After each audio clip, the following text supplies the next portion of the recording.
और रोहतक लोकसभा सीट का चुनाव इसीलिए हॉट सीट का चुनाव है कि यहां से, क्योंकि मैं कांग्रेस के प्रत्याशी के रूप में जब मैं आता हूं तो पूरी बीजेपी के निशाने पे मैं आ जाता हूं, क्योंकि बीजेपी को पता है कि यहां से जिस दिन कांग्रेस की जीत होगी, आपका आशीर्वाद होगा, दिल्ली में सांसद बनाने की जीत नहीं होगी, वो हरियाणा में सरकार बदलने की जीत होगी। प्रधानमंत्री जी ने जवाब दिया, प्रधानमंत्री के कार्यालय ने जवाब दिया। मैंने पूछा था कि देश में सबसे ज्यादा बेरोजगारी कहां है, भारत सरकार का जवाब आया संसद के अंदर कि हरियाणा के अंदर देश में सबसे ज्यादा बेरोजगारी है। मैं कह सकता हूं कि सांगी गांव मेरी जन्मभूमि हो सकती है, लेकिन कोसली हल्का और दक्षिण हरियाणा मेरी कर्म भूमि है। इस हल्के का और मेरा जो आपस का संबंध है, अपनी आखिरी सांस तक सरकारें आएंगी जाएंगी, सत्ता में होंगे विपक्ष में होंगे, लेकिन आखिरी सांस तक कोसली हल्के के अपने परिवार के लिए, आप सब के लिए भाई जो कुछ हो सकेगा अपनी जान छिड़कूंगा कोसली हल्के के लिए, अपने कभी पीछे नहीं हटेंगे। विकास की पटरी से उतार दिया हरियाणा, 10 साल में कोई एक काम हरियाणा में किया नहीं। मेरी इंसानियत की कोई गवाही दे सकता है तो आप दे सकते हो। मेरे राम आप हो। भगवान राम को मर्यादा पुरुषोत्तम राम इसलिए कहा जाता है कि भगवान राम न्याय करते थे, तो भाई मेरे राम आप हो, मेरे साथ, मैं आपका बच्चा हूं, मेरे साथ न्याय करना। नमस्कार, दैनिक साथी में आपका स्वागत है। लोकसभा चुनाव का बिगुल बज चुका है। ऐसे में चुनावी रण में सियासी योद्धा भी अपने तमाम हथियारों को लेकर मैदान में उतर रहे हैं। हरियाणा की 10 लोकसभा में से रोहतक लोकसभा सीट पर योद्धाओं के बीच भयंकर घमासान होने के संकेत शनिवार को ही मिल गए। कोसली विधानसभा के डैना में कार्यकर्ता सम्मेलन को संबोधित करते हुए राज्यसभा सांसद दीपेंद्र हुड्डा ने बड़ी लकीर खींचते हुए रोहतक सीट की जीत को हरियाणा में सरकार बनने से जोड़ दिया। वहीं डैना से पूरे दक्षिण हरियाणा को अपना कर्म क्षेत्र बताकर ऐलान कर दिया कि सरकारें आएंगी जाएंगी, लेकिन वह दक्षिण हरियाणा के लिए जान देनी पड़े तो पीछे नहीं हटेंगे। मंच से दीपेंद्र हुड्डा ने बीजेपी को वॉशिंग मशीन बताते हुए कहा कि विपक्षी नेता को जेल में डाला जा रहा है, लेकिन जो नेता भाजपा ज्वाइन कर लेता है उसका भ्रष्टाचार खत्म हो जाता है। डैना में जिस तरह से दीपेंद्र हुड्डा भाजपा के खिलाफ दहाड़ते हुए दिखाई दिए, इससे स्पष्ट हो गया कि भाजपा कितने भी दावे कर ले, लेकिन हरियाणा खासकर रोहतक का रण जीतने की डगर बेहद मुश्किल होने वाली है। आज शहीद आजम भगत सिंह जी, शहीद आजम राजगुरु जी, शहीद आजम सुखदेव जी, उनको श्रद्धांजलि देते हैं हम सब मिलके, क्योंकि आज के दिन उन तीनों को अंग्रेजों ने फांसी तोड़ी थी। देश के लिए सब कुछ न्यौछावर करने वाली वो पीढ़ी थी, और ये वो इलाका है जिस इलाके ने 1857 की लड़ाई, ये वो इलाका है जिस इलाके में हमारे देश के गौरव राव तुलाराम जी की तलवार जिस इलाके में चमकी थी, ये वो इलाका है। देशभक्त इलाका है। तब से लेकर आज तक देश की सरहद पे अगर पहुंच जाओ तो देशभक्ति की कोई पहचान, किसी इलाके की पहचान दिखाई देगी तो वो दक्षिणी हरियाणा के इस इलाके की पहचान दिखाई देगी, ये वो इलाका। तो आज ऐसे दिन हम अपने तीनों शहीदों को भी नमन करते हैं, और यही विदेश भक्ति के संस्कार हम आने वाली समय अपनी अगली पीढ़ी को सौंप के जाएं। आज ये कार्यक्रम ऐसे समय हो रहा है कि लोकसभा का चुनाव का भी बिगुल बज चुका है। तो लोकसभा के चुनाव में आपको और हमको फैसला करना है, और ये जो रोहतक लोकसभा सीट है, ये आप जानते हो एक हॉट सीट है। ये हॉट सीट है, इस पे सबकी नज़र है, सही सबकी नज़र रहती है क्या ना, इस पे सबकी नज़र है। और ये हॉट सीट इसलिए है क्योंकि ये जो रोहतक लोकसभा सीट है, ये सीट हरियाणा में क्या फैसला होगा उसका फैसला रोहतक लोकसभा सीट से आप लोग करते हैं। क्योंकि ये बाकी देश में और हरियाणा के चुनाव में एक अंतर है कि हरियाणा के चुनाव के 3 महीने के बाद विधानसभा का चुनाव, लोकसभा में गिनती होगी मेरे ख्याल 5 जून की गिनती का तारीख शायद, और 4 जून की गिनती की तारीख है। और देखो कितनी जागरूकता है, मुझसे ज़्यादा आपकी जागरूकता है। तो 4 जून की गिनती की तारीख है, तो जून चला गया, जुलाई, अगस्त, सितंबर में दोबारा कोड लगना है, अक्टूबर में चुनाव होने, तो 2-2.5 महीने बीच में रह जाते हैं। इसीलिए हरियाणा में ये जो चुनाव है, ये एक तरीके से हरियाणा के आने वाले समय की सरकार का फैसला भी लोकसभा चुनाव में, इसीलिए हरियाणा के चुनाव में। और रोहतक लोकसभा सीट का चुनाव इसीलिए हॉट सीट का चुनाव है कि यहां से, क्योंकि मैं कांग्रेस के प्रत्याशी के रूप में जब मैं आता हूं तो पूरी बीजेपी के निशाने पे मैं आ जाता हूं, क्योंकि बीजेपी को पता है कि यहां से जिस दिन कांग्रेस की जीत होगी, आपका आशीर्वाद होगा, मुझे मिलेगा, उसी दिन जिस दिन नतीजा आएगा और आपके आशीर्वाद से अगर यहां से मुझे मौका मिला, तो वो जीत केवल दिल्ली में सांसद बनाने की जीत नहीं होगी, वो हरियाणा में सरकार बदलने की जीत होगी। ये यहाँ का फैसला है। इसीलिए हॉट सीट है। इसीलिए जो अभी मुख्यमंत्री जी जो अभी मौजूदा मुख्यमंत्री हैं, ये कुछ दिन पहले जब आए तो झज्जर में इन्होंने कहा कि हमारे लिए 9 सीट एक तरफ है और 1 सीट एक तरफ है। ऐसा नहीं है कि मुझसे कुछ इनका ज्यादा प्यार है इसीलिए 1 सीट एक तरफ है, लेकिन इस नतीजे का जो प्रभाव हरियाणा की राजनीति में और हरियाणा में, देश में भी मैं बात करूंगा। मैं अपने पहले हरियाणा की बात और इस इलाके की बात मैं पहले करूं, फिर हरियाणा में बदलाव जरूरी है, क्योंकि ये सरकार आपने देखी 10 साल खट्टर सरकार, बड़े आशाओं के साथ लोगों ने मौका दिया था। प्रजातंत्र में कोई बात कहे, कोई राजनीतिक दल लोग विश्वास करें, उनको मौका दे, ये स्वाभाविक है। भाजपा ने अच्छे दिनों का नारा दिया था, आपने देश प्रदेश में उनको मौका दिया।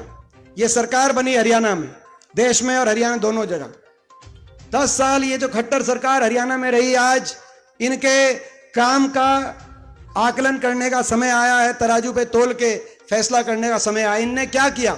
जो हरियाणा 2014 से पहले देश में विकास के मापदंडों में देश में सबसे आगे के राज्यों में गिनती होती थी कि हरियाणा सबसे विकसित राज्यों में से एक है, आज जो विकास में नंबर 1 था हरियाणा, वो विकास दर में तो 10 साल की इस खट्टर सरकार के बाद विकास दर में तो 17वें नंबर पे पहुंच गया। मगर देश में नंबर 1 अगर पहुंच गया तो आज बेरोजगारी में देश में नंबर 1, हर घर में पढ़ा लिखा नौजवान बेरोजगारों की फौज खड़ी हो गई।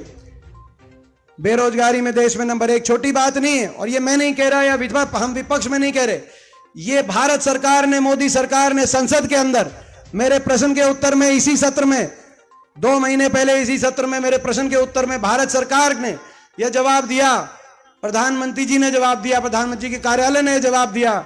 मैंने पूछा था कि देश में सबसे ज्यादा बेरोजगारी कहां है, भारत सरकार का जवाब आया संसद के अंदर कि हरियाणा के अंदर देश में सबसे ज्यादा बेरोजगारी है और 2014 के मुकाबले 3 गुना बेरोजगारी। और क्यों हुई?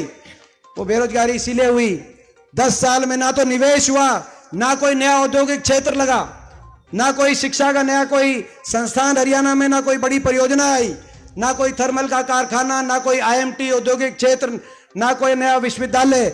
10 साल के अंदर ना कोई निवेश हुआ, निजी क्षेत्र में नहीं, और सरकारी क्षेत्र की 2.5 लाख नौकरी समाप्त कर दी गई। जो बची वो या तो कच्चों में परिवर्तित कर दी गई कौशल निगम के माध्यम से, जिसमें बिना रिजर्वेशन, बिना पेंशन, क्योंकि कच्ची नौकरी है, पेंशन नहीं है, ना पेंशन ना रिजर्वेशन, और बिना मेरिट के बैकडोर से कच्चे में, जैसे फौज में कच्ची में, हरियाणा में भी कौशल निगम से कच्चों में परिवर्तित कर दी गई।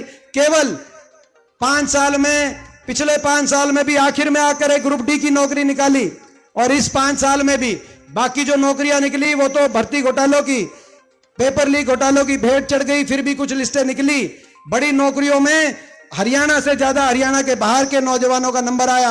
आपने देखा होगा SDO की नौकरी निकली 2020 में 99 में से SDO में 77 बाहर के।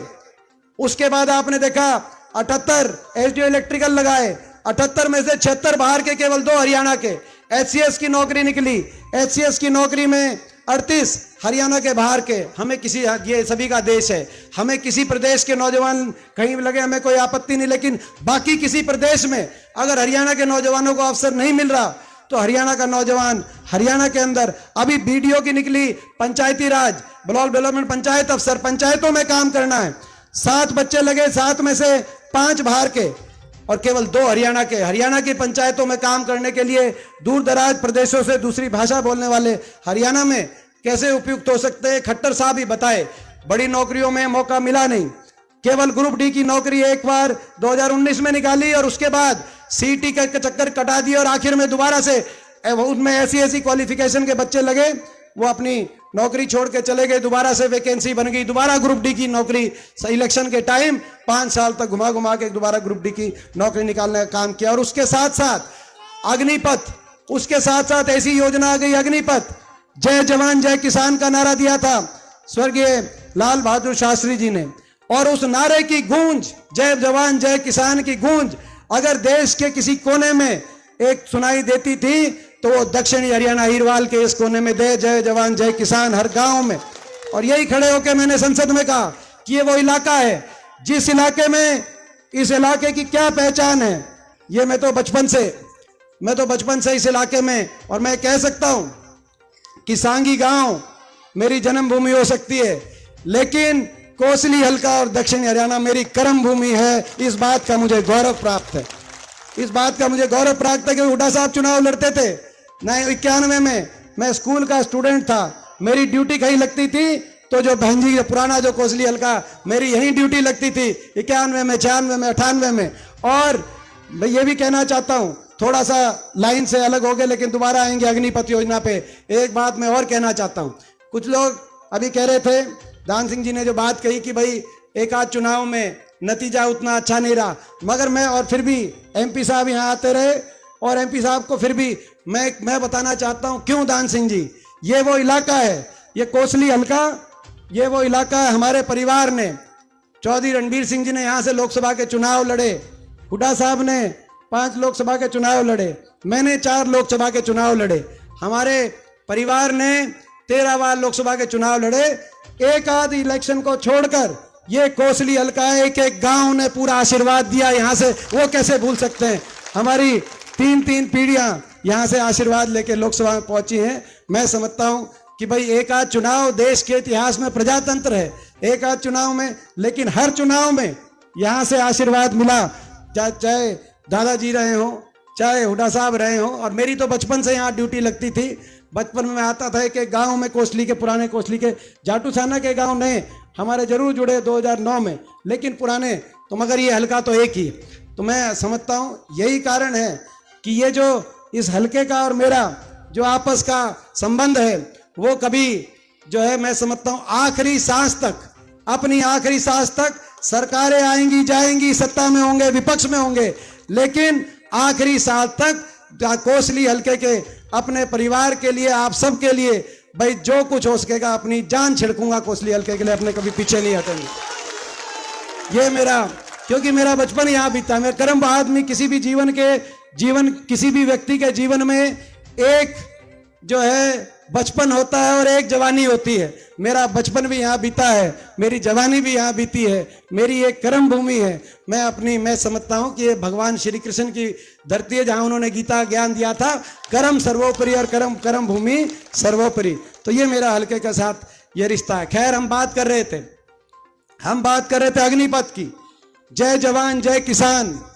की अगर गूंज कहीं सुनाई देती है। मैंने संसद में खड़े होकर कहा कि अगर देश में एक इलाका है जिसकी एक पहचान है, जहां हर घर में कोई फौजी है, कोई ऐसा घर नहीं जहां हर घर में कोई ना कोई फौजी है, कोई किसी के कोई भाई मिलेगा, किसी चाचा मिलेगा, किसी ताऊ, किसी दादे के परिवार में, हर घर में जहां फौजी है और हर घर और हर गांव में किसी ना किसी ने शहादत दी है, उस इलाके का नाम देश में केवल और केवल दक्षिणी हरियाणा की ये धरती है और कोई दूसरा इलाका नहीं। तो ये वो इलाका है। और यहाँ मांग कर रहे थे अही रेजिमेंट की। मैं संसद में खड़े होकर मैंने अही रेजिमेंट की हम मांग करते थे, मगर अही रेजिमेंट देना दूर है, सरकार ने लागू कर दी अग्निपथ योजना। अग्निवीर भर्ती किए गए। देश की आजादी से लेकर 2019 तक हर साल लगभग 5,500 की पक्की भर्ती हरियाणा से होती थी, और हरियाणा में सबसे ज्यादा अपने इन 3-4 जिलों से होती थी। उस पक्की भर्ती को 2 साल भर्ती नहीं हुई कोविड में, कोरोना काल में, और कोविड में 2 साल भर्ती ना होने के बाद अग्निवीर की योजना आ गई, जिसमें 5,500 की पक्की भर्ती के बजाय पिछले साल 924 अग्निवीर लिए गए हरियाणा से, कुल 924। मगर इन 924 में से भी आपको पता है केवल 200-225 पक्के किए जाएंगे, 1/4, बाकी घर वापिस आ जाएंगे 4 साल के बाद। ये मैं समझता हूं कि कहां 5,500 की पक्की भर्ती अपने हरियाणा से और इस इलाके से हर साल सरकारें आई गई, चाहे भाई बीजेपी की सरकार हो, चाहे वो कांग्रेस की सरकारें रही हों, सरकारें आई गई देश में, लेकिन 5,500 की पक्की भर्ती का क्रम खत्म नहीं हुआ है राजनीति से ऊपर उठ के, क्योंकि फौज राजनीति से ऊपर उठ के। इसीलिए मैं राजनीति से ऊपर एक सरकार से पूछना चाहता हूं, इसकी मांग किसने करी? देश में ना तो फौज की मांग थी, क्योंकि जो जनरल अभी न जो नरवणे जो फौज के जनरल रिटायर हुए, उन्होंने कहा हम सारे आश्चर्यचकित हो गए, हमें पता नहीं था।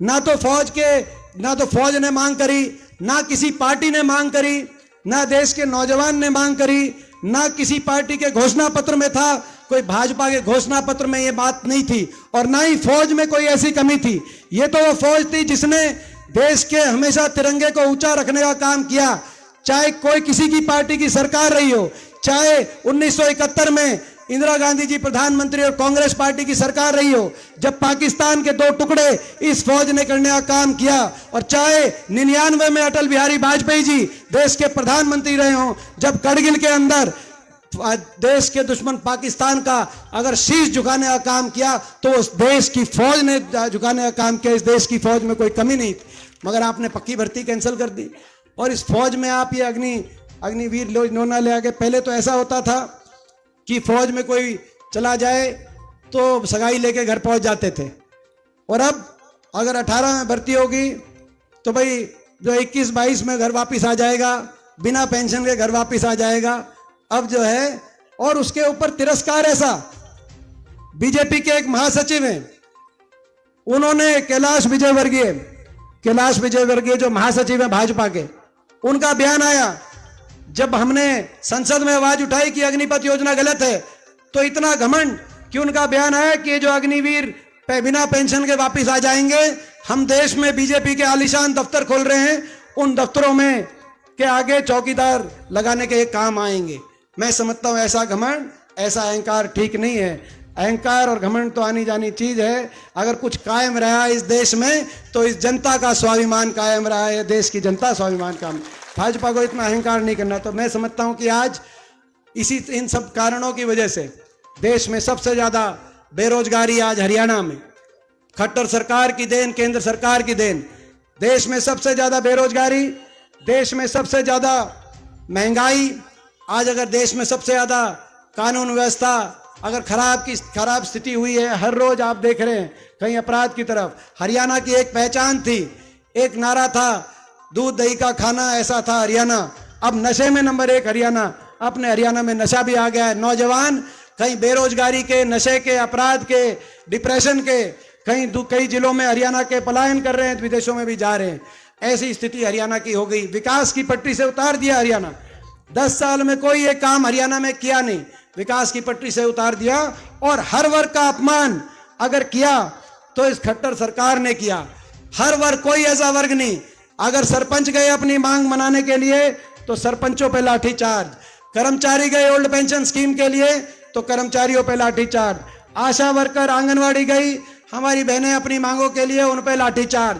किसान 3 कृषि कानून जो बड़े उद्योगपति समूहों के, अदानी जैसे समूहों के इशारे पे हो रहे थे, उनके लिए किसानों ने आंदोलन किया तो किसानों पे लाठीचार्ज। महिलाएं, हमारी बेटियां कहते थे कि बेटी बचाओ बेटी पढ़ाओ, लेकिन बेटियों ने अपने लिए न्याय मांगा तो बेटियों को भी आपने देखा किस तरीके से जंतर मंतर पे घसीटना काम। तो ये खट्टर सरकार एक ऐसी सरकार साबित हुई जिसने हरियाणा को पटरी से उतारा और हमारे इलाके को भी पटरी से उतारा। मैं पूछना चाहता हूं, आज खट्टर साहब से पूछना चाहता हूं, आपके 10 साल कार्यकाल के रहे, मैं अब अपने इलाके की भी बात करता हूं। कोसली हलके में 10 साल में अभी बात चल रही थी कि जो अभी मौजूदा सांसद हैं वो नहीं आए, मगर खट्टर साहब आप भी नहीं आए। 10 साल में एक बार आए, एक बार, वो भी पिछले 5 साल में एक बार आए। और पिछले 5 साल में एक बार जब आए थे तो जो कह के गए थे नर्सिंग कॉलेज, मैं पूछना चाहता हूं वो शुरू हुआ कि नहीं हुआ? जो इन्होंने काम किया था, एक काम कह के गए थे, वो भी काम इन्होंने कोई शुरू किया नहीं। एक बार आए, 10 साल नहीं का। 10 साल बहुत बड़ा अरसा होता है। हमारी भी सरकार रही थी, हमारी जब सरकार रही थी, चंडीगढ़ के अंदर हुड्डा साहब मुख्यमंत्री थे, उस समय हर हफ्ते कोसली के किसी गांव के अंदर आपका बेटा आपके बीच में हाजिर रहता था। 10 साल हमारी सरकार रही थी। ये मैं समझता हूं कि एक अपने की और अपने की पहचान इससे होती है। 10 साल निकाल दिए, अब आप जो है उनको कहीं हम उलाहना लेके भी जाएं उनके पास तो क्या जाएं। और अब जब पता चल गया हरियाणा में बदलाव होने जा रहा है, ये इस बात का अंदाजा हो गया भाजपा को, तो चेहरे बदल दिए। ये वही हरियाणा है जिस हरियाणा में पिछली बार नारा दिया था बीजेपी ने, आपको याद होगा। सरकार तो पिछली बार ही बदल देती, इन्होंने नारा दिया था, क्या नारा दिया था, क्या दिया था, 75 पार। मगर लोग इतने दुखी थे, 5 साल से ही दुखी हो गए थे। लोगों ने 75 पार के नारे की हवा निकाल दी। 40 पे गैर सुई रुक गई थी, 40 पे सुई रुक गई। और कांग्रेस और बीजेपी में प्रदेश में केवल 3900 वोटों का फर्क।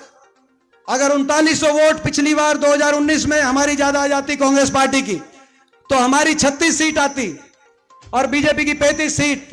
कांग्रेस की सबसे बड़ी दल होके उसी समय निकल जाते और और लोग कितने दुखी थे खट्टर सरकार के पहले चरण से, पहली चरण की जो खट्टर सरकार, उससे कितने दुखी थे, इस बात का अंदाजा लगा सकते हैं कि 14 मंत्री उनके चुनाव में उतरे थे 2019 में। 14 में से 12 मंत्री दोबारा विधानसभा नहीं पहुंचे। 75 पार के नारे के बाद एक एक मंत्री से कितने दुखी होंगे। उदाहरण आपको मैं एक एक का उदाहरण क्या दूं। सबसे बड़ा उदाहरण तो राव दान सिंह जी यहाँ बैठे हैं, महेंद्रगढ़ से उनके शिक्षा मंत्री थे रामविलास जी, उनके इनके खिलाफ जो चुनाव, दान सिंह जी वहां पहुंचे। 14 में से 2 ही मंत्री वापस पहुंचे, खट्टर साहब और अनिल विज साहब। बाकी कोई मंत्री भी वापस नहीं पहुंच पाए, लोग दुखी थे। मगर इस बीच में एक और I party, JJP party, Dushyant Chautala की पार्टी, याद होगा उनका क्या नारा था, बीजेपी को करो जमुना पार। एक कहता था 75 पार, दूसरा कहता था बीजेपी को करो जमुना पार। इलेक्शन होते ही दोनों बन गए पक्के यार, यही बात बनी। और दूसरे चरण की आई ऐसी सरकार, दुष्यंत और खट्टर बन गए ऐसे पक्के यार। हरियाणा में हो गया फुल भ्रष्टाचार, जनता करे हाहाकार। 5 साल निकाल दिए। अब देखना दुष्यंत चौटाला को मैं चुनौती उनको दी है, उनकी पार्टी को, जो उन्होंने बीजेपी खिलाफ वोट ली थी। अब मैं उनको आज चुनौती दे रहा हूं कोसली से, दुष्यंत चौटाला जी आप मैदान में आ जाना, आपकी पार्टी आ जाएगी। हरियाणा में 90 सीट हैं, एक किसी सीट से आपकी जमानत नहीं बचेगी, आज हम कहना चाहते हैं। क्योंकि जनता के साथ आपने विश्वासघात कर दिया। इतना बड़ा विश्वास क्या कहा लोगों को कि भाई 5100 बुढ़ापा पेंशन पे समझौता हो गया है, गठबंधन बन गया। मैं पूछना चाहता हूं 5 साल के बाद अपने बड़े बुजुर्गों से, वो 5100 पेंशन किसी की आई या नहीं आई, मैं आपसे पूछना था।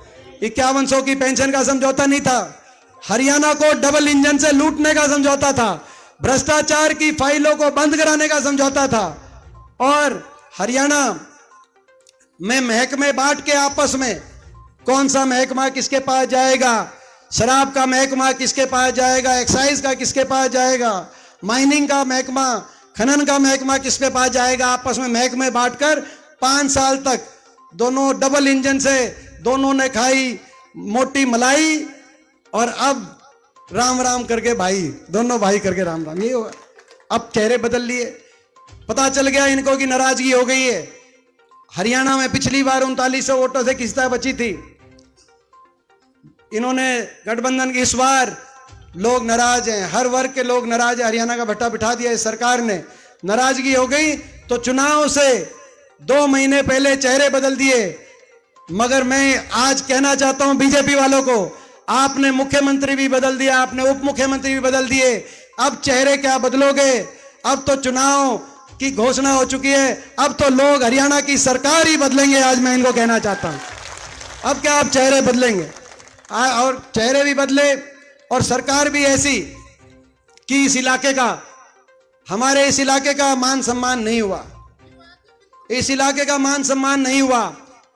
हम कांग्रेस पार्टी की सरकार थी, कांग्रेस पार्टी की सरकार रही हरियाणा में 10 वर्ष। हरियाणा की सरकार में 2 कैबिनेट मंत्री और 2 जो है राज्य मंत्री, 4 मंत्री, 2 कैबिनेट मंत्री और 2 राज्य मंत्री, जिसमें हमारे दान सिंह जी भी थे, अनीता जी भी थी, चाहे हमारे राव नरेंद्र जी कैबिनेट मंत्री थे, चाहे कप्तान अजय जी हमारे कैबिनेट मंत्री रहे हों, और कोसली हल्के में जो है कोई मंत्री की, राज यादवेंद्र जी पूछते थे कि ये सारे मंत्री बन गए बाकी? मैं कहा भाई क्योंकि आप हमारे भाई हो, हमारे परिवार के सदस्य हो, यहाँ पे आप और हमको मिलके काम कराना है। फिर ये सारे मंत्री कहते थे कि जी मंत्री नहीं है लेकिन काम सबसे ज़्यादा आप कोसली में ही कराते हो। तो ये मैं समझता हूँ कि इनने 10 साल निकाल दिए और जो है मैं समझता हूँ ना तो दक्षिण हरियाणा का सम्मान रखा, ना अहिरवाल का सम्मान रखा अपने कैबिनेट में, और ना पूरे रोहतक लोकसभा क्षेत्र से भी किसी को एक को भी अभी राज्य मंत्री का दर्जा भी पूरे ना रोहतक लोकसभा क्षेत्र से किसी को एक देने का इन्होंने काम किया। तो ये मैं समझता हूँ कि आज इस सरकार के आपके सामने है, तो ये समय है, मौका है। मैं आप सबसे पूछना चाहता हूँ, पहले हरियाणा की बात करें कि भाई हरियाणा में ये सरकार बदलनी है और इस सरकार को बदलने में आपका पूरा साथ सहयोग रहेगा तो एक बार हाथ खड़ा करके। और भाई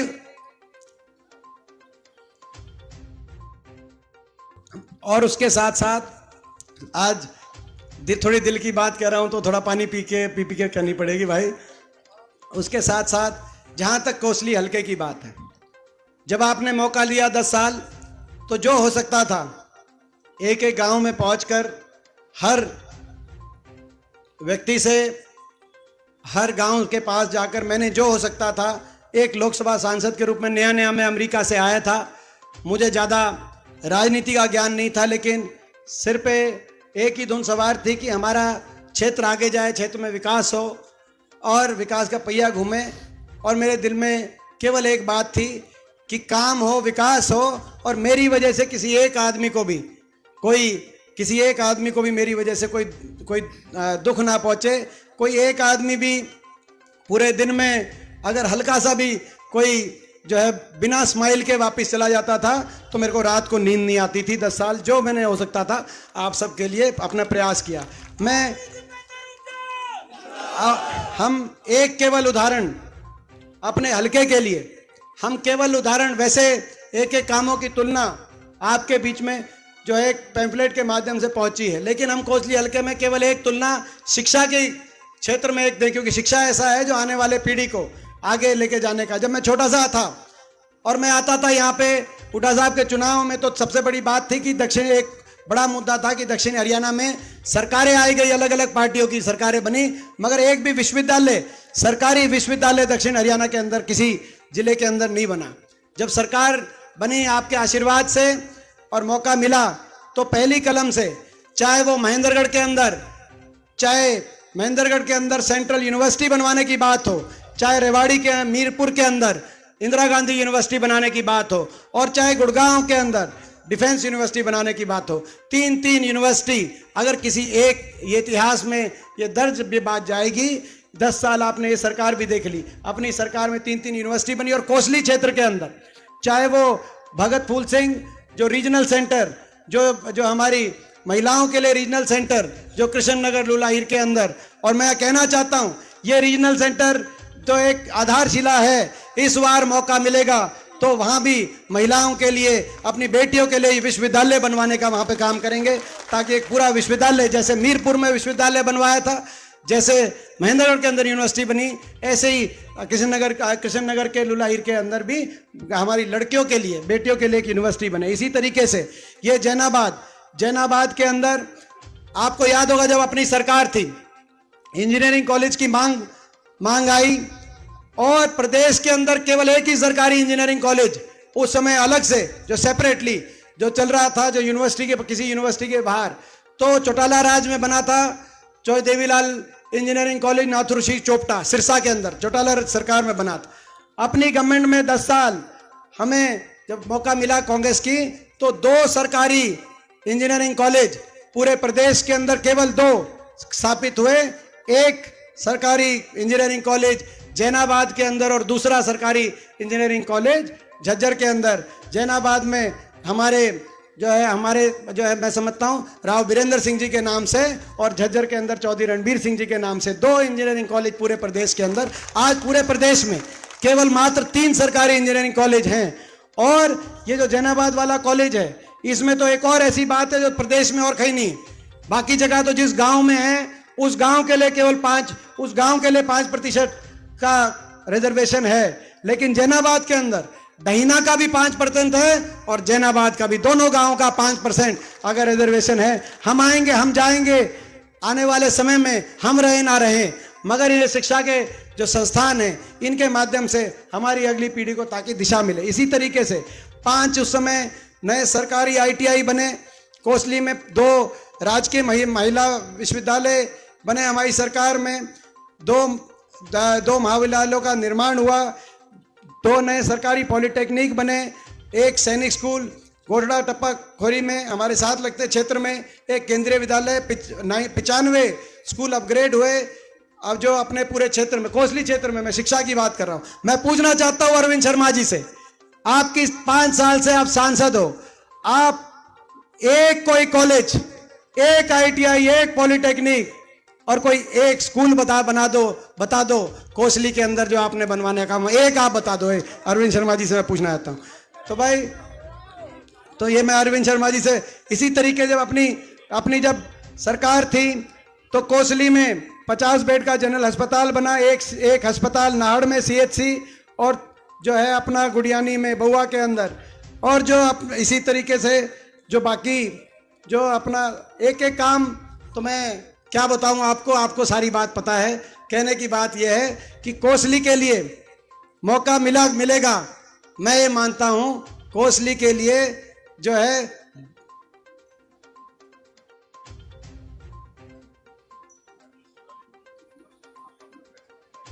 और आप अंदाजा लगाओ, हमने उस समय यहाँ पे सब तहसील डहीना के अंदर इसको मंजूरी दिला के हम गए थे, लेकिन उसके जो पैसे तक थे, खट्टर सरकार ने उसके पैसे तक भी यहाँ पे जो अपना उसकी जो मंजूरी थी यहाँ पे, उसके पैसे तक भी खट्टर सरकार ने मंजूर नहीं किए। कितना लंबा समय निकाल दिया। 100 बात की एक बात यह है कि भाई मौका मिलेगा तो कोसली के लिए जितना भाई आपका बेटा दीपेंद्र जितना कर देगा, मैं समझता हूँ कि वो आप अंदाज़ा लगा सकते हो।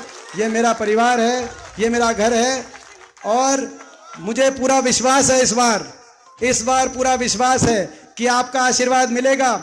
हरियाणा में बदलाव होगा, हरियाणा में भी बदलाव होगा, और मैं समझता हूं कि हरियाणा में बदलाव होगा तो हरियाणा विकास की पटरी पे फिर जाएगा। और हमारे संकल्प हरियाणा सरकार में, जिस दिन हरियाणा में कांग्रेस पार्टी की सरकार बनेगी, सबसे पहले जो हमारे बड़े बुजुर्गों के साथ इस गठबंधन ने 5100 पे धोखा कर दिया, उन बड़े बुजुर्गों को 4 महीने के बाद देश में सर्वाधिक 6000 बुढ़ापा पेंशन हर बड़े बुजुर्ग को दिलाने का हम काम करेंगे। हमारा संकल्प कांग्रेस, हमारा संकल्प है। हम जैसे कि हिमाचल प्रदेश की कांग्रेस पार्टी की सरकार ने महंगाई से राहत देते हुए 300 यूनिट बिजली का राहत देने का, और हमारी महिलाओं को 500 रुपए में गैस सिलेंडर दिलवाने का काम हिमाचल प्रदेश में हुआ है। 300 यूनिट बिजली में राहत देते हुए और 500 रुपए में सिलेंडर दिलवाने का हम काम करेंगे। हमारा संकल्प है। कर्मचारियों को जैसे राजस्थान में कांग्रेस की सरकार ने ओल्ड पेंशन स्कीम दिलवाई थी, लेकिन अभी आकर बीजेपी ने दोबारा से उनकी पेंशन समाप्त कर दी, तो भाई हरियाणा में मौका मिलेगा। इस बार कर्मचारियों को ना सिर्फ ओल्ड पेंशन स्कीम दिलवाएंगे, लेकिन पहली कैबिनेट और पहली विधानसभा में ऐसा कानून बना के जाएंगे कि कर्मचारियों की पेंशन आगे कोई छीन ना सके, चाहे कोई सरकार है ना। ये हरियाणा के अंदर ओल्ड पेंशन। और भाई हमारा संकल्प है कि अपने किसानों को न्यूनतम समर्थन मूल्य की जो कानूनन जो गारंटी है अपने किसानों को, वो कानूनन गारंटी, और हमारे SC भाइयों को, हमारे BCA के, हमारे जो SC BC और छत्तीस बिरादरी के BPL परिवार 100 गज के प्लॉट और मकान, इंदिरा आवास योजना के मकान के माध्यम से उनको जो अपनी सारी जो हमारे समय स्कीम्स चल रही थी, उनके माध्यम से 100 गज के प्लॉट के साथ इंदिरा आवास योजना के माध्यम, जो इनकी सरकार में पूछना चाहता हूं, किसी गरीब का कोई मकान आया हो, आप बता सकते हो? कोई मकान नहीं आया, केवल कागजों में उलझाया, बड़ी बड़ी योजनाओं की घोषणा करी, नीचे किसी गरीब को राहत नहीं दी। ये गरीब विरोधी सरकार है।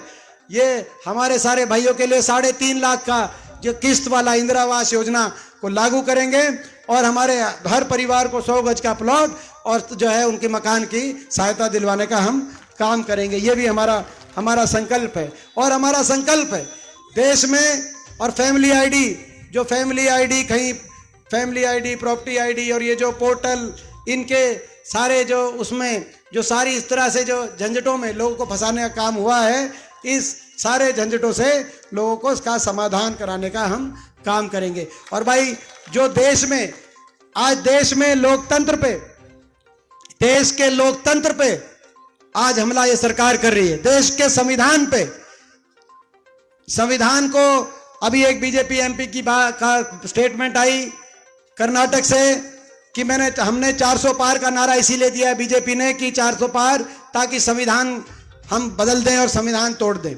मैं उनको कहना चाहता हूं, देश का संविधान है बाबा साहब का संविधान, जिसके आधार पे देश आगे चला है। तो भाई संविधान को आप कुचलना चाहते हो, जब तक जो इस देश की जनता जागरूक है, संविधान को तो आप 1 इंच भी आपको संविधान को हिलाने नहीं देंगे। आज हम इनको कहना चाहते हैं। और लोकतंत्र की हत्या करने की बात आप कर रहे हो। देश के सभी जो भी विपक्ष में हैं उनको आप निशाने पे लेने की बात कर रहे हो। ये आप देश की लोकतंत्र की भी हम ये लड़ाई लड़ रहे हैं, देश के लोकतंत्र को। आज मैं देख रहा हूं केंद्रीय जांच एजेंसियां केवल विपक्ष में कोई भी नेता पूरे देश में विपक्ष में, उनको केंद्रीय जांच एजेंसियों के उन पर मुकदमे बनते हैं और उनको जेलों में डालने का काम ये सरकार कर रही है। लेकिन कोई बीजेपी ज्वाइन कर जाए, अगले दिन वो मुकदमे माफ हो जाते हैं, अगले दिन वो मुकदमे माफ हो जाते हैं, ठंडे बस्ते में चले जाते हैं। ये भ्रष्टाचार का कौन सा स्वरूप है? बड़े बड़े मुकदमे बने। एक कुलदीप बिश्नोई हमारे विधायक थे, कांग्रेस में थे पहले, आदमपुर से, राज्यसभा में आपकी वोट डाल दी, बीजेपी ज्वाइन हो गए। पहले आपकी एजेंसियां कहती थी, ये जो ईडी और आईटी कहती थी कि इनके हजारों करोड़ की इनकी संपत्ति विदेशों में पकड़ी गई है। जब से वो बीजेपी में ज्वाइन हुए हैं उनके मुकदमे कौन से ठंडे बस्ते में गए हैं ये पता ही नहीं चल रहा।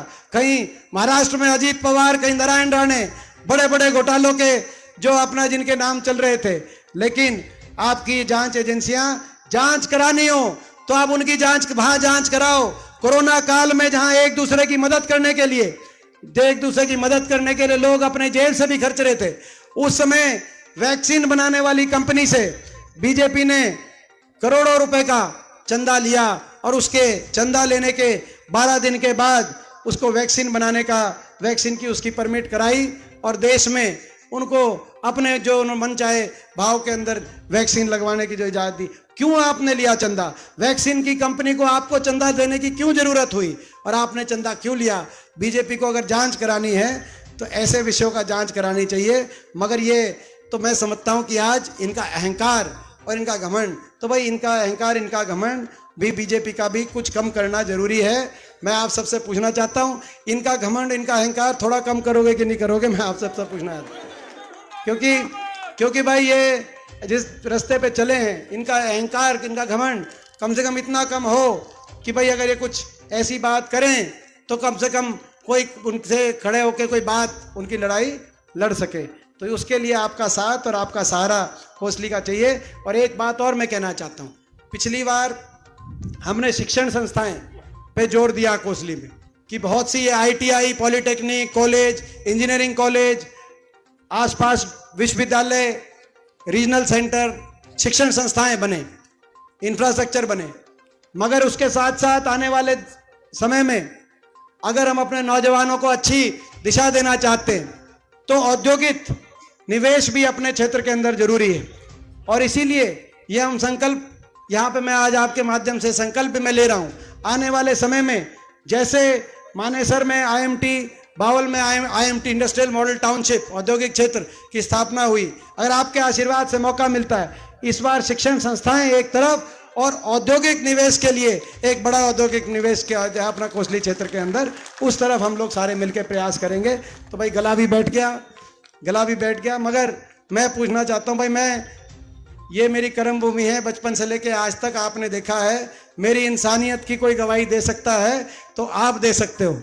मेरी इंसानियत की गवाही आप दोगे कि नहीं दोगे, मेरे को ये बताओ भाई। मेरे राम आप हो, मैंने आपको एक एक आदमी को अपना राम मान के दिन और रात मैंने इंसानियत से कभी किसी को मना नहीं किया। मैंने अपनी तरफ से हर आदमी के लिए कोशिश करी है।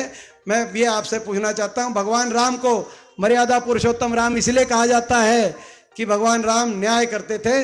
तो भाई मेरे राम आप हो, मेरे साथ, मैं आपका बच्चा हूँ, मेरे साथ न्याय करना।